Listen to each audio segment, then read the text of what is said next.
oh my God, I got a demon in my doll. What do I do? How do I get rid of it? Believe it or not, that's a question we get asked quite a lot. The first thing I want to say is, what a load of twat waddle. Honestly, what a load of twat waddle. But I don't actually say that. Basically, I tell a person, well, it's probably about time that you got a little bit of education on what spirit is and what spirit is about. There is no way that a demon would bother attaching itself and entering a doll. What you think that, a demon's going to jump into a doll and run around the house with a bloody knife just trying to stab you? It's like, no, no, no, no, no, it doesn't work like that. Demonic energies, I've dealt with quite a few in the last 40 years, and I can tell you that they have no interest in attaching themselves to objects, whether it be dolls or watches or pianos or whatever. They have no interest in attaching themselves to objects. It doesn't serve them any benefit. They don't get any gain out of it. A demonic energy basically wants to try to attach itself to you to manipulate your mind to do its bidding. It's not going to be able to do that in a doll. So there is no way that a demonic energy will attach itself to a doll. So let's just get that clear straight away. It's just one of those weird concepts that even in, the spiritual sense, we often get questions like we've got, things going bump and crash and bang in a house, and yes, a spirit may have caused it. There could be natural causes as well, but a spirit may have caused it. But the whole thing is, people sort of tend to think that anything that happens on a paranormal nature, well, some people anyway, believe that it's some sort of a demonic or evil thing, and it's just not the case at all. So we just want to clear that up. A demonic energy will not embed itself in a doll and run around a house trying to grab a steak knife and chop you up for chop suey. Okay, it just doesn't work like that at all. That's not their motive. They gain nothing from it. And believe me, I've dealt with quite a few demonic energies in my time, and that's just not the motive at all. The second question I want to address is basically the concept that some people think that a spirit is inside a doll and attaches itself inside the doll. Well, no, in my experience, and I've worked in the paranormal and spiritual fields as a medium and doing all sorts of things in the spiritual side of the fence, spirit do not reside inside a doll. Okay, they are attached to the doll through some sort of an emotional reason, and they are free to come and go. They're free to roam around your house.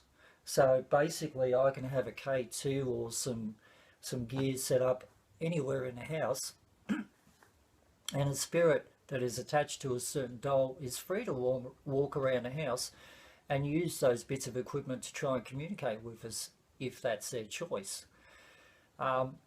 So a spirit has an attachment to it can be a doll, it can be an object, it can be a piano, it can be a watch, it can be anything really. It's got an emotional attachment, a link to whatever it happens to be, but it doesn't mean that it resides within that particular object. The spirit is free to roam around near the object that it's attached to. So if you've got a spirit doll or something with an attachment in the house, the spirit can roam all over the house. There's no holding it there. The reasons that they have some sort of an emotional attachment to the object is because it's familiar. It's like intelligent spirit. There's a difference between residual and intelligent spirit. First off, intelligent spirit, they may be attached to a home they built. They may be attached to a castle they lived in. They may be attached to an emotional traumatic event that they were involved in an area, like for instance Gettysburg. You know, there's a lot of spirit that are seen in the Gettysburg area, or in England, or anywhere where there was some sort of a warfare or whatever. There's the emotional issues that keep the spirit within that area. It doesn't. The spirit is free to roam around that area, and they generally do until they actually cross over. Now, the other thing too with the haunted doll things, we don't really like the word haunted. We prefer spirited because haunted, more or less to me, indicates something like a haunted castle or a haunted house, haunted building, haunted land. You know, it's where spirit are free to roam around because of some emotional connection, whether it's a good emotional connection or a bad emotional connection. They're in a familiar place, and sometimes it's the last familiar place that they remember, and that's why they roam around that area. So that's like a haunted area or haunted thing. Whereas with intelligent spirit that are connected to dolls, they're free to roam around the house. You know, there's no hold bar there. A lot of questions we get too are about how do you cleanse a spirited doll? And our answer is you don't. Why would you? You know, generally, the thing is that you're not going to get a demonic entity that's going to be attached to a doll. So you're going to get a human spirit that's attached to a doll. And the thing that you have to remember is, and here's a bit of a trick for you, that's going to come up backwards. So if I turn it upside down, this is a book I wrote in 2019. It's called Spirit of People 2. It doesn't, it's not published for a publishing house. I self-published it. It was a book that, well, actually, when I was about 25, I decided I wanted to write a book. And I started writing a lot of stuff, and I've got a lot of manuscripts and bits and pieces for short stories, which were like Stephen King type of stuff. And I never actually did anything with it. And then in 2019, I've been writing for several years on Facebook pages and giving advice and, you know, on a spiritual level and paranormal level and all that sort of stuff. And I thought, it's not bad stuff. I'll just throw it all into a book. So I did that, and I sort of self-published this book. And the book is titled Spirit of People 2.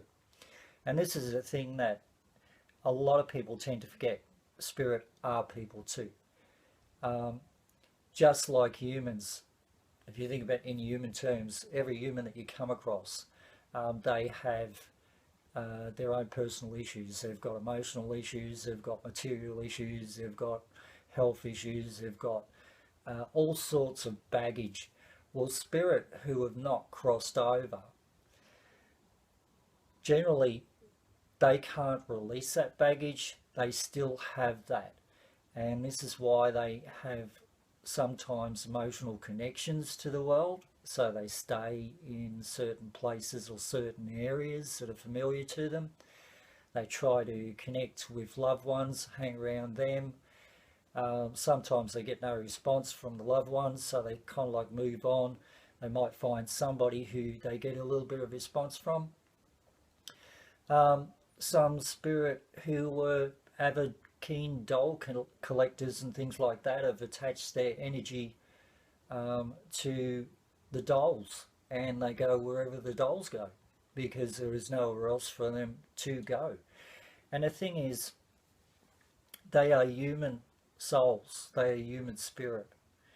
So why cleanse them? I mean, everybody has their own certain idiosyncrasies. Um, so why cleanse them? They are just as they're human. They're human. Just as you walk past somebody down the street, they're human. The whole thing is that um, they do have emotions. They can get a little bit agitated. They can get a little bit frustrated, just like us humans can. And so sometimes you'll get a little bit of activity in the house, a bit of banging and clanging and whatever else. And this is generally, we're talking spirit here. Um, Spirit can get frustrated and trying to get your attention or trying to get some form of recognition. They can start banging pretty loud and slamming doors. They can get angry. They can get frustrated. Um, I've had a spirit that was attached to a house who didn't like the male of the couple who'd moved into the house because he was an abusive arsehole. Let's put it that way. So there was a lot of banging and smashing and crashing in the house. And I came in and sorted out the issue. Um, the other thing too is that um, spirit generally, you don't have, if they're attached to dolls or if they're roaming around somewhere or whatever, basically you can't cross the spirit over unless they're ready. All right, so you can, what you can do is you can counsel them, you can teach them that there is a better place for them to be, you can teach them that they do have family waiting for them across on the other side, or heaven, or whatever you, spirit side, whatever you want to call it. There's many names for it, but it's one of those things that sometimes you need to, just as we need to educate humans on the paranormal and spiritual side, sometimes you need to educate spirit that where they are at the moment, there's a better place to be. And once you get that through to them, and sometimes that can take, it can take a day, it can take a week, it can take a month, it can take a year for the spirit to be ready to go across. As sometimes you've just got to educate that spirit and help that spirit to understand that their family are, like, they are not on the earth plane now, there's somewhere else, and they need to be where that somewhere else is. And if you can get that through to them, then they're ready to be crossed over. Then if you know how to do it, you can help them cross over. Now, I'm not going to go into the crossing over side at the moment. Another question we've had was about buying haunted dolls, spiritual dolls. Thank you. How do you buy a spirited doll? How do you know that it's spirited? Well, if you're buying on eBay or over the net or something like that, basically you've got to trust your feelings, got to trust your incense. Don't trust the seller. You can basically, if you've got to just, it's more like an intuitive thing. It's like when you look at things like in a supermarket, you just instantly know what's going to be right for you. So you head towards that thing. And it's the same sort of thing like when you're buying spirited dolls. If there's something you're attracted to, perhaps there's a reason why you're attracted to it. Check into it. If you feel like buying it, buy it. It's not so much looking for a spirited doll or whatever. The other thing too I want to mention right here is that a lot of people go onto these haunted doll sites to try and buy haunted dolls because they want a haunted doll to communicate with in their house. And the thing is, it's like here, we have 158 dolls, I think I counted today. and we just had been gifted another one about an hour ago. So I think we're up to about 159 dolls. Some of them are spirited. And the whole thing is, you cannot make them communicate with you. All right? It's like us humans have freedom of choice. If you walked up to me down the street and I didn't like the look of you, or I felt your vibe was just totally off, and you wanted to have a conversation with me, I'd probably just look at you and walk off. Okay? And basically, spirit have their own moods, they have their own choices. You know, if they wish to talk to you at any given time, they can try to communicate with you. They can communicate with you through paranormal devices, spirit boxes, or if you're a little bit gifted, they can communicate with you directly. But it is their choice. You can't make a spirited doll talk to you. It's in their own time or when they wish to. It's just like a person. It's like you're communicating to a person. It's their choice to talk to you or not. So a lot of people get frustrated because they have bought this so-called haunted doll and have got nothing out of it. It could be that they got ripped off, but it also could be that the spirit that's attached to the doll will just hang around for up to a month before it decides it wants to try to communicate with you, before it starts trusting you. Humans are humans. Spirit are human too. Spirit are people too. Never forget that. The next thing that I want to address is when you're talking to spirit. If you're not quite sure what sort of spirit it is attached to a doll, a lot of people talk to the dolls in a baby type of fashion, and the attachment to the doll might be an 89-year-old lady. So it's kind of like, speak to the doll as you feel you should. All right, trust your intuition. If it's a younger child, a very young child, and you get the feeling that you must speak in a younger tone, speak in a younger tone. But if you get the feeling that it's an older person or a teenager, speak in a tone that a teenager or an older person will understand. And that's an important thing too, because if you do that and you speak to them with respect to them, that's an important thing too. Respect spirit. If you respect spirit and talk to them on a decent level, then they will want to keep communicating with you. The next thing that I want to address is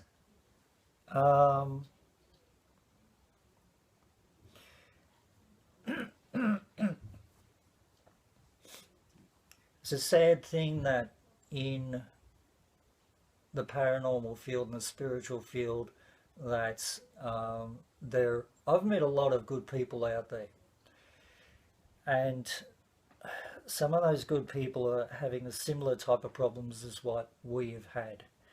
I find it amazing that I've been in the spiritual field for 45 years, doing all sorts of things, paranormal field.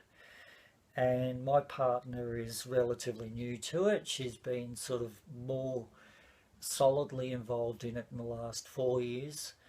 And when we got together, there became a bit of a rift between sort of people who knew me and people who got to know my partner. And Bethany is an awesome person, but she's very outspoken, and she sometimes she tells it how it is, and a lot of times people can't handle how it is. So a lot of people have turned around and become trolls, and done the big dislike thing to our group, And it's quite intriguing because I mean we've spoken to people as far away as Scotland who have been watching our vids, and you know, they've actually started communicating with us and sort of said, "Oh, do you know such and such from your end of the world?" And we was going, "Yep, I know them pretty well."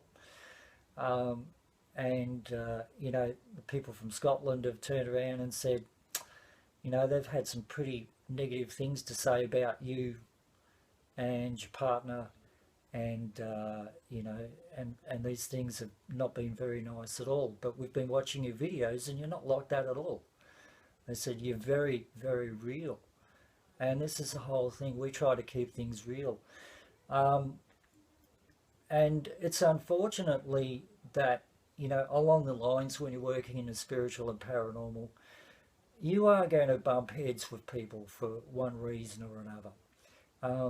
And sometimes you associate yourself with some people who you thought were okay, and then all of a sudden you found that for one reason or another they're not okay. You know, there's something slightly wrong there. And the thing is, there's been a lot that's been um, said against Black Rose Spirited, and particularly against Bethany, just because of the way she works. Now, everybody works in individual ways, and I can tell you she is just fantastic at what she does. She's a very real person. She says it how it is, and she's done some amazing things. And like me, she's been involved in murder cases, solved a couple of things. Um, you know, she's just done some awesome stuff, and particularly even today, she's just, something has happened that has blown us away on that level again, which she has done, and it's just something that I couldn't even do. You know, she is just awesome. So, and people are actually sort of seeing that. You know, the thing is, you've got to work in the way that you feel comfortable.